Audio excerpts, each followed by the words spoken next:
Dear friends, welcome back to शोमेन नाथ्स YouTube channel. बहुत दिन से मेरे पास एक रिक्वेस्ट आ रहा था कि इंटरमीडिएट स्टूडेंट्स के लिए जो सारे वेस्ट बंगाल यूनिवर्सिटीज़ के स्टूडेंट्स हैं, मकाउत के हैं, Kalyan university, Calcutta university, Vidyasagar university, Bardhaman university, Bankura university, Kazi Nazrul university etcetera, और गौड़बंग यूनिवर्सिटी और नॉर्थ बंगाल यूनिवर्सिटी, सारे यूनिवर्सिटी के स्टूडेंट्स मुझे एक ही रिक्वेस्ट कर रहे हैं कि सर ये इंटरमीडिएट स्टूडेंट्स के लिए क्या है, आप थोड़ा खुल के बताइए हम लोग का क्या होगा, क्योंकि हम लोग कुछ समझ नहीं पा रहे हैं।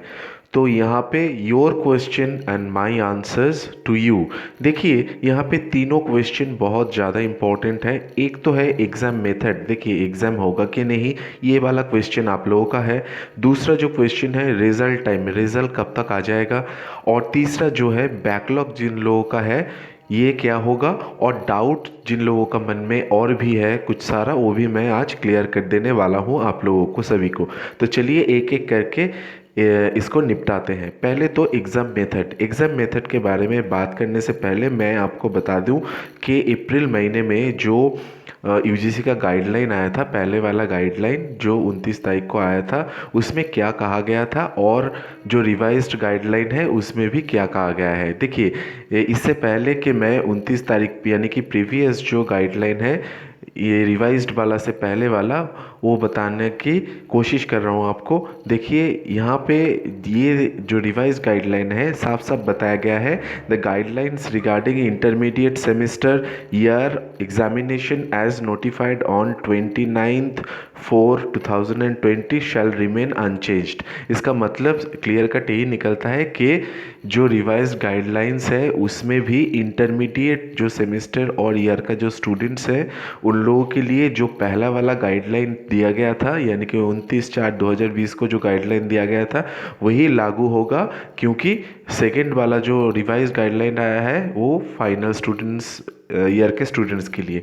अभी देखिए मैं चला जाता हूँ पुराना वाला जो गाइडलाइन है, यानी कि 29/4/2020 को जो गाइडलाइन आया था उसमें क्या कहा गया था।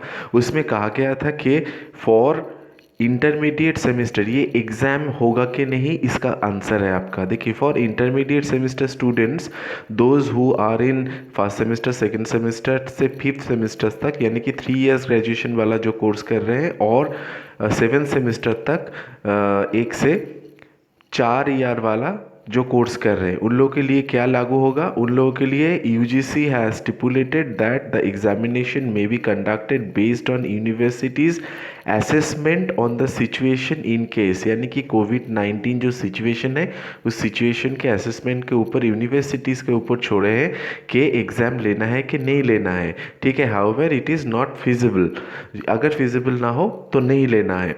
तो फिर उसको उन्हें बताया, ये सब क्लॉज है 4 का पॉइंट नंबर 1। इसमें क्या दिया गया था, इसमें बोला गया था जो इंटरमीडिएट स्टूडेंट्स हैं उन लोगों का एग्ज़ाम पैटर्न कैसे होगा, यानी कि पेन पेपर और ऑफलाइन जो मेथड और ऑनलाइन जो मेथड, ये कुछ इन लोगों का जो ब्लेंडेड है इसका कोई ज़रूरत नहीं है। उसके बदले ये क्या करने वाले थे, ये करने वाले थे कि grading of students could be composite of 50% marks on the basis of pattern of internal 6 evaluation, यानी कि अगर कंटिन्यूस असेसमेंट और इंटरनल असेसमेंट आप ले ले तो 1 2 3 4 5 6 कंटिन्यूस जो असेसमेंट है, कोई किसी यूनिवर्सिटी से माकाउत में सीए कहते हैं, वैसे ही दूसरे यूनिवर्सिटीज़ में इंटरनल असेसमेंट या आईए कहते हैं, तो सीए आईए एक ही चीज़ है।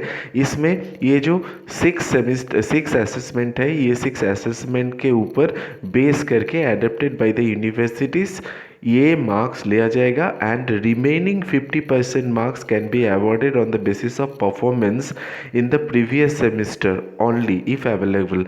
और 50% मार्क्स जो है वो कहाँ से लिया जाएगा, प्रीवियस सेमेस्टर का जो परफॉर्मेंस है उससे लिया जाएगा।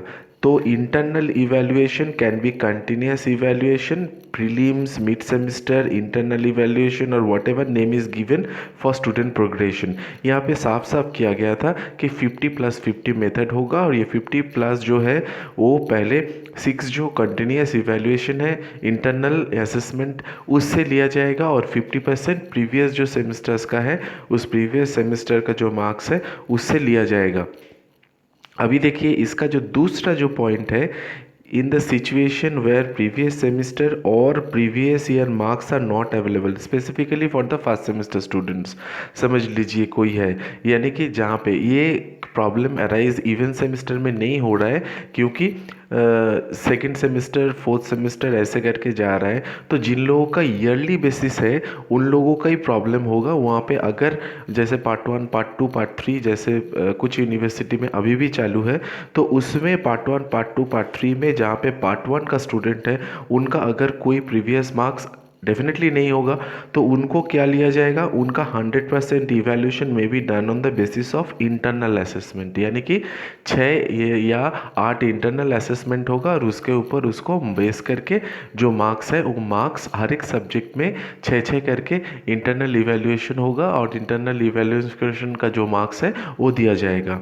अभी तीसरा जो पॉइंट है यहाँ पे, if the student wishes to improve the grades he और she may appear in special exams for such subjects during next semester. अगर कोई स्टूडेंट इस जो सब्जेक्ट है किसी भी सब्जेक्ट में अगर उसको समझे कि 50 आया एक सब्जेक्ट में, तो उस सब्जेक्ट में that student is not happy, तो नेक्स्ट सेमेस्टर में स्पेशल एग्ज़ाम देके उस सब्जेक्ट का स्कोर बढ़ाने की कोशिश कर सकेंगे। लेकिन हाँ, यहाँ पे एक पॉइंट है कि वन एडिशनल अपॉर्चुनिटी जो दिया जाएगा उसमें अगर उसका मार्क्स बढ़ता है तो वो मार्क्स जो मार्क्स इंक्रीज़ हुआ वही लिया जाएगा।